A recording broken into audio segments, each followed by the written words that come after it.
আজকে আমরা চলে এসেছি সদ্য মুক্তিপ্রাপ্ত ছবি সন্তানের রিভিউ নিয়ে।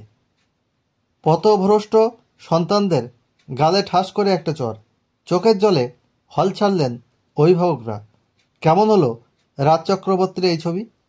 মিঠুন চক্রবর্তী, ঋত্বিক চক্রবর্তী, অনুসুয়া মজুমদার, শুভশ্রী গঙ্গোপাধ্যায়, অহনা দত্তদের সঙ্গে নিয়ে মধ্যবিত্ত বাঙালির জীবনের প্রেক্ষাপটে সন্তানের গল্প নিয়ে এসেছেন পরিচালক রাজ চক্রবর্তী। কেমন হলো সেই ছবি? মূল্যবোধ আর নীতি আদর্শ নিয়েই বেঁচে থাকে ছাপোষা আটপৌরায় বাঙালি। রোজগার দৈনন্দিন চেনাছকে যাদের জীবন বাঁধা। সন্তানকে কিভাবে বড় করবেন, কোন স্কুলে পড়াবেন, ক্যারিয়ার কী হবে, সব কিছু ভেবে নিজের সমস্ত স্বাদ আহ্লাদ ত্যাগ করে সন্তান সন্তান সন্তান সন্তান করতে করতে জীবন কাটিয়ে দেওয়া। তারপর একদিন সেই ছেলে বা মেয়ে বড় হয়ে যায়, অনেক বড় চাকরি করে, স্কাই হাই ফ্ল্যাটে থাকে আর দামি গাড়িতে চড়ে ঘুরে বেড়ায়, নতুন সংসার পাতে। তবে সেখানে আর বুড়ো বাবা মায়ের জায়গা হয় না। কি সেই নচিকেতার গানটা মনে পড়ে গেল কিনা? ছেলে আমার মস্ত মানুষ, মস্ত অফিসার, মস্ত ফ্ল্যাটে যায় না দেখা এপার ওপার, নানান রকম জিনিস আর আসবাব দামি দামি, সবচেয়ে কম দামি ছিল একমাত্র আমি। ছেলের আমার প্রতি অগাধ সম্ভ্রম, আমার ঠিকানা তাই বৃদ্ধাশ্রম। হ্যাঁ, এই গল্পটা সেই 90-এর দশকের নিজের গানে বলে ফেলেছিলেন নচিকেতা চক্রবর্তী। এই গানটাই একটু বদলে নিলে রাজ চক্রবর্তীর সন্তানের গল্পের প্রেক্ষাপট খুঁজে পাওয়া যায়। যদিও রাজের ছবিতে বৃদ্ধ বাবা মাকে বৃদ্ধাশ্রমে যেতে হয়নি, তবে বাকিটা অনেকটা এক। সেই একই টানাপোড়েন, মানসিক দ্বন্দ্ব, সন্তানকে নিয়ে বাবা মায়ের আকুলি বিকুলি আর সম্পর্কের তিক্ততা। তারপর সেই দ্বন্দ্ব একদিন পৌঁছে যায় আদালতের দোরগোড়ায়।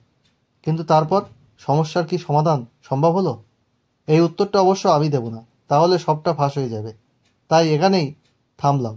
তবে আপনি নিশ্চয়ই এতক্ষণে ভাবছেন, গল্প যখন চেনা তাহলে আলাদা কি আছে? এখন প্রেক্ষাপটে তো 90-এর দশকেও তো বহু ছবি হয়েছে, নতুন কি? নতুনত্ব আছে বই কি। আর এখানেই তো পরিচালক রাজ চক্রবর্তীর গল্প বলার মুন্সিয়ানা। কারণ পাকা রাঁধুনিরা জানে বাঙালির চেনা বাড়ির রান্নাও কীভাবে নতুনভাবে পরিবেশন করতে হয়। রাজও সেটাই করেছেন। আর তাই তো ছবি মুক্তির প্রথম দিনই ভর্তি হলে সিটি বলল। অনেকেই ডায়লগ শুনে আবেগে হাততালি দিয়ে উঠলেন। সবশেষে কাঁদতে কাঁদতে পোপাতে পোপাতে হল থেকে বের হলেন বহু দর্শক। তারা তখনও গল্পে বুঁদ হয়ে আছেন, ছবির গল্পে নিজের জীবনকেও মিলিয়ে নেওয়ার চেষ্টা করছেন। কোনো সন্তান কিংবা বাবা মায়েরা হয়তো নিজেরাই নিজেদের করে ফেলা ভুলের কথা ভেবে আহত হয়েছেন, মনে মনে সরিও বললেন। কারণ ততক্ষণে মিঠুন চক্রবর্তী তাদের শিখিয়ে ফেলেছেন, যত বড় ভুল তত জোরে সরি বলতে হয়। কয়েকজন বয়স্ক মহিলাকে আবার একজোট হয়ে ছবির ডায়লগ দৃশ্য নিয়ে কথা বলতে শোনা গেল। মেঘমালা বোস, অনুসুয়া মজুমদারের my husband is not for sale ডায়লগটি আদালতের বাইরে ছেলেকে চর মারার দৃশ্যটি তাদের তখন বেশ মনে ধরেছে। আর এই চরটা অবশ্য অনুসুয়ার হাত ধরে পথভ্রষ্ট সন্তানদের গালে মেরেছেন রাজ। একটু ঘাড় ঘোরাতেই দেখলাম কেউ আলোচনা করছিলেন আদালত চত্বরে শুভশ্রীর ডায়লগ নিয়ে। হ্যালো মা, ঠিক আছো? ওষুধ খাচ্ছ? হাঁটুর ব্যথাটা ঠিক আছে তো? বাবাকে একটু ফোনটা দাও তো। কেউ আবার গল্পের প্রসঙ্গ টেনে কার ছেলে বাবা মাকে দেখে না, খোঁজ নেয় না, তা নিয়ে আলোচনা জুড়েছেন।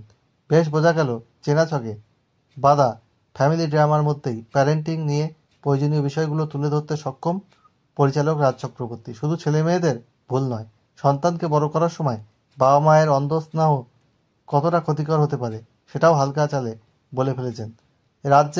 রাজের এই গল্প বলার তার যোগ্য সঙ্গত করেছেন অভিনেতা অভিনেত্রীরা।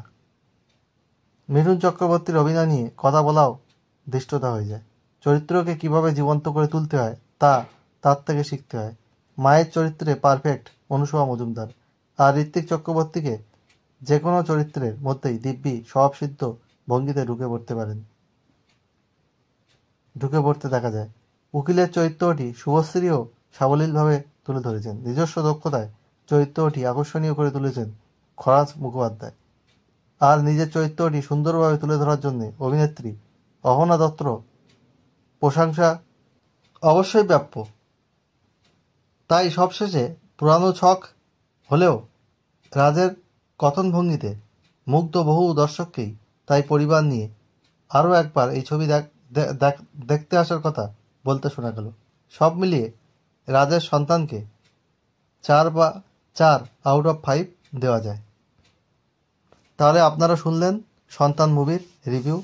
যদি ভালো লাগে আপনারা অবশ্যই এই রিভিউটি শুনে এই মুভিটি দেখতে পারেন।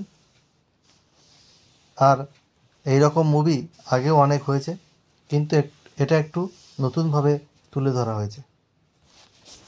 ভালো লাগলে ভিডিওটিতে অবশ্যই লাইক, কমেন্ট, শেয়ার করে সবাইকে দেখার সুযোগ করে দিন।